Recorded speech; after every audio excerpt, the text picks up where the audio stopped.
PTI के इंतशार की बातें भी हो गई, उसके बाद ये भी हो गई कि लीड क्यों कर रहे हैं महमूद खान अशरकज़ई। भाई इसीलिए तो लीड कर रहे हैं वो। उसकी वजह ये है कि पीटीआई में इतना इंतशार है कि किसी की भी ड्यूटी लग जाएगी, जिम्मेदारी अगर इमरान खान साहब करेंगे, कहेंगे कि ये लीड करेगा, वो 4 लोग वैसे ही नाराज़ हो जाते हैं।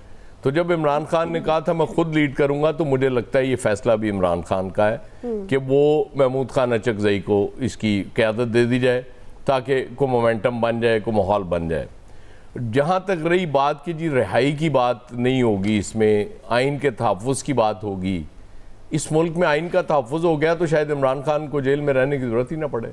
रोला ही सारा इस चीज़ का है कि वो आपने अपनी मर्ज़ी से तरामीम करके मर्ज़ी का वो आइन बना लिया हुआ है और उसमें आप जो चाहें कर सकते हैं, वो आपको कोई रोक ही नहीं सकता। तो जब आइन के तहफ़्फ़ुज़ की बात होगी, जमहूरियत की बात होगी, सियासत की बात होगी, और अगर ये इसमें जान पड़ गई तो ऑटोमेटिकली चीज़ें ये जो आज नज़र आ रही हैं ये नहीं रहेंगी। बाकी इमरान खान के बेटों के हवाले से एक ही बात हम सुन रहे थे बार बार कि वो ब्रिटिश नेशनल हैं, वो नेशनैलिटी छोड़ें फिर आके एहतजाज में शामिल हो जाएं, वरना वो एहतजाज नहीं कर सकते। वो बाप से मिलने आए, उन्हें कोई रोकेगा नहीं। तो उसका फैसला बिल्कुल ठीक किया है कि भाई अगर वो आना है तो मेरा ख्याल है इमरान खान साहब ने कल जवाब भी यही दिया था ना कि वो एहतजाज करने नहीं आ रहे और उन्हें आना भी नहीं चाहिए एहतजाज करने। वो जब पाकिस्तानी नेशनल हो जाएंगे, वहाँ की नेशनलिटी छोड़ देंगे, फिर वो एहतजाज भी कर सकते हैं यहाँ आके। वो अमेरिका क्या कर रहे थे? एहतजाज ही करने गए थे ना, अपने बाप की रिहाई की दुहाई देने गए थे, बताने गए थे कि हमारे बाप के साथ अच्छा सलूक नहीं हो रहा। तो वो एहतजाज ही है और क्या है। या हम ये समझते हैं कि एहतजाज सिर्फ वही होता है जब वो धावा बोला जाए इस्लामाबाद पे, चढ़ाई की जाए, और वो किसी सूरत में भी हो, डी चौक में जाया जाए, सुप्रीम कोर्ट के सामने जाया जाए। मतलब ये पीटीआई को तो कहते हैं ना कि उसने किया, जब जेयूआई ने किया था वो हम साथ उसको डिलीट कर देते हैं, उसकी हम बात नहीं करते।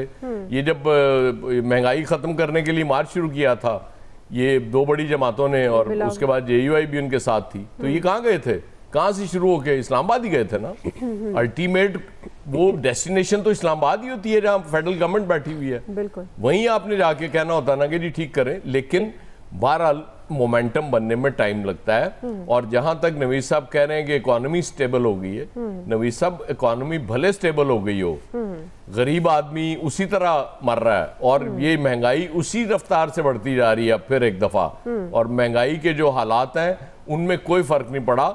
हाँ, वो आप कहते रहेंगे जी मैशत मजबूत हो गई और लोग सुकून से बैठ जाएंगे जी मैशत चूंकि मजबूत हो गई है इसलिए हम तो सुखी हो गए हैं, अब तो हमारे लिए परेशानी कोई नहीं, लोगों की परेशानियां वैसे ही हैं। सही सही। चले एक ब्रेक ले लेते हैं नाज़रीन, क्विकली ब्रेक से वापस आएंगे, इसी पे फैसल साहब और इलियास साहब का टेक लेंगे। वेलकम बैक नाज़रीन। पाकिस्तान तहरीक इंसाफ की तहरीक होगी, एहतजाज 31 जुलाई को फैसला होगा। पाकिस्तान तहरीक इंसाफ के रहनुमाओं ने ऐलान किया, इस पर हम बात करें।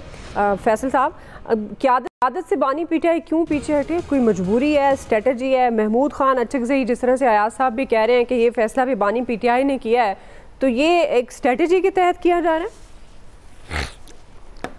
अच्छा, मईशत की जो बात हो रही है ना कि मुल्क की मईशत बेहतर हो गई, मतलब मुल्क की मईशत बेहतर नहीं हुई, मीडिया मैनेजमेंट जो है ना वो स्ट्रांग हो गई है। इसका बहुत आसान सा हल है कि हम और आप अपने इतराफ़ में जितने लोग हैं दफ्तर में उनका एक डेटा फॉर्म ले लें कि उनकी तनख्वाह में जो उनका गुजारा जो है वो बेहतर अंदाज में हो रहा है। जब महंगाई अगर कम हो रही है इतनी ज़्यादा जिसके दावे किए जा रहे हैं हुकूमत की तरफ से, तो फिर एक तनख्वाहदार आदमी के उस पर उसके असरात आ रहे होंगे ना, इम्पैक्ट आ रहा होगा। तो एक डेटा फॉर्म ले लें और कल फिर इस डेटा फॉर्म को आप सामने लेकर आ जाएं कि भाई हमने 100 लोगों से सर्वे किया। बहुत आसान है, दफ्तर के अंदर ही कर लें, असल हकायक सामने आ जाएंगे, बिल्कुल जेन्युइन डेटा होगा, उस पर किसी को वो एतराज़ भी नहीं होगा, फिर लाएंगे सामने। अच्छा, एहतजाज की जो बात है, जी जी, ये एहतजाज की जो बात है ना कि एहतजाज करें, तो देखिए 2-3 बातें हैं कि क्या तहरीक इंसाफ जो है वो एहतजाज कर सकती है या तहरीक इंसाफ जो है कमज़ोर हो गई है। ये दोनों अलग अलग चीज़ें हैं। एहतजाज करना और उसको एक मौसर एहतजाजी तहरीक में बदलना एक अलग बात है, और तहरीक इंसाफ का कमज़ोर हो जाना वो एक अलग बात है। अगर तहरीक इंसाफ जिस दिन कमज़ोर हो गई तो यकीन करें इमरान खान को अगले दिन छोड़ देंगे लोग। इमरान खान को ना छोड़ने का सबब ही यही है कि तहरीक इंसाफ कमज़ोर नहीं हुई। आज आप इलेक्शन करवा के देख लें कि पता चल जाएगा कि तहरीक इंसाफ जो है वो कितनी कमज़ोर हुई है। और हुकूमत अपनी मर्ज़ी का हल्का ले ले, अपनी मर्ज़ी का उम्मीदवार ले ले और तहरीक इंसाफ में भी अपनी मर्ज़ी के उम्मीदवार का तयन कर ले, पता चल जाएगा तहरीक इंसाफ जो है वो कितनी कमज़ोर हुई है। और लोगों को भी सही सूरत हाल मालूम चल जाएगी ना, हुकूमत को भी मालूम चल जाएगा वो कितने पानी में, तहरीक इंसाफ को भी मालूम चल जाएगा वो कितने पानी में। हम और आप रोज़ाना बैठ के कई सालों से एक ही सवाल पे डिबेट किए चले जा रहे हैं, हमारा आपका भी मसला हो जाएगा, हम किसी और सवाल पे तरफ चले जाएंगे। अच्छा, इस सवाल से भी हम काफ़ी हमें वो एक हमारी मदद मिल जाएगी।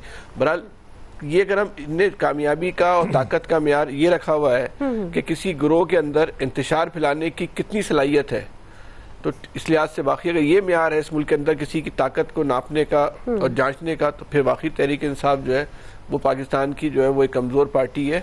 उसके अंदर इस वक्त ये कैपेसिटी नहीं है कि वो इस माशरे के अंदर इतना इंतशार फैला दे और इतना हंगामा बर्पा कर दे कि वो इंतशार और हंगामा और फसाद जो है वो इमरान खान की रिहाई का जो है वो सबब बन जाए। ये तहरीक इंसाफ नहीं कर सकती।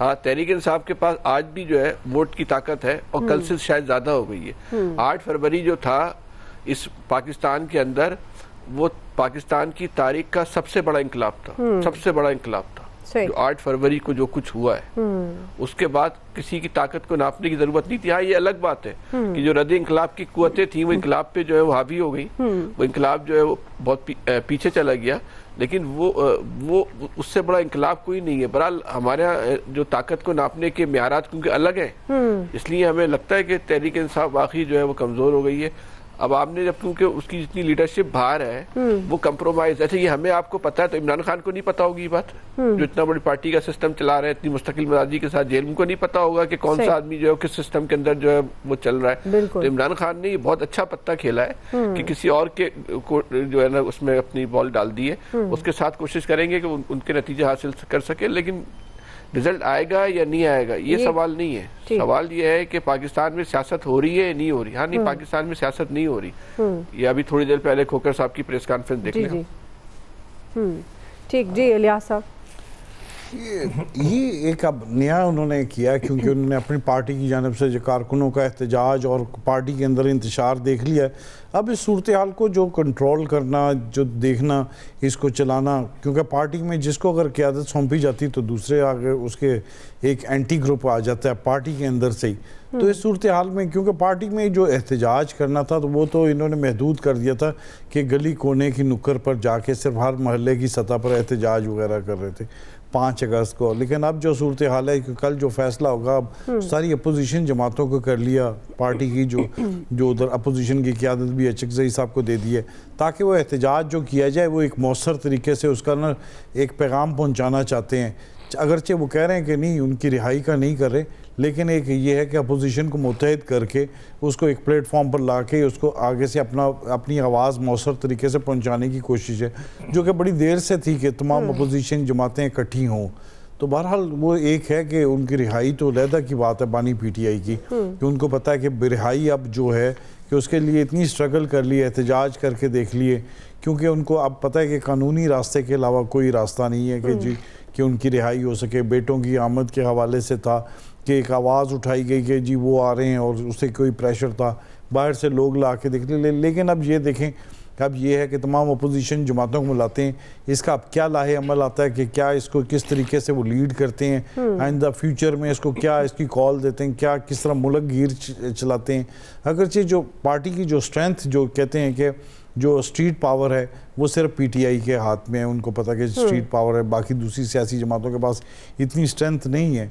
वो जो सही कह रहे थे कि फैसल साहब कि अभी अगर वोट का अगर तयन करना है, जो चेक करना है, तो अब क्योंकि वोट जो फैसले आए हैं जो 9 मई के हवाले से, उसके बाद कारकुन और जो है वो डर गए हैं, मोहतात हो गए कि बाहर निकलेगा जो निकलेगा वो फिर उसका बाहर आना निकलना मुश्किल हो जाता है। तो इस सूरत हाल में ये नहीं है पार्टी की जो इन्होंने हिकमत PTI की बानी PTI की हिकमत अमली कि तमाम सियासी जमातों को अब देखें उनको तो नहीं उसमें हो रहा, लेकिन ये है कि एक आईने तहफ़्फ़ुज़ जो है इसको इस पर जो एक है कि तहरीक जो चलाई जाएगी उसमें जो है कि वो खुद ब खुद जो सारे मसले जो हैं वो सॉल्व होंगे और आइंदा फ्यूचर में जो इसमें है कि इसमें क्या लाहे अमल तय करते हैं। ज़ाहिर है पीटीआई की जानब से अपना एजेंडा भी तो पेश किया जाएगा कि हमें इंसाफ नहीं मिल रहा, जैसे कि लेटर मुसलसल लिख रहे हैं, तो वो ज़ाहिर है उसको लेके चलने के लिए अपोजिशन जमातों को मिलाने की कोशिश करेंगे।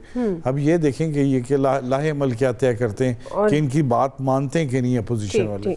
ठीक है जी, पॉइंट आ गया आपके। नाज़रीन ब्रेक ले लेते हैं, ब्रेक से वापस आएंगे। दूसरा सवाल, गवर्नर स्टेट बैंक ये कह रहे हैं कि गुज़श्ता 2 माह में महंगाई बढ़कर 7.2% हो गई है, मगर प्राइम मिनिस्टर ये दावा कर रहे हैं महंगाई कम हो गई। हम बात कर रहे हैं कि महंगाई कम हुई है या बढ़ी है, हुकूमती बयानात में तज़ाद की वजह क्या है? राय लेते हैं ब्रेक के बाद।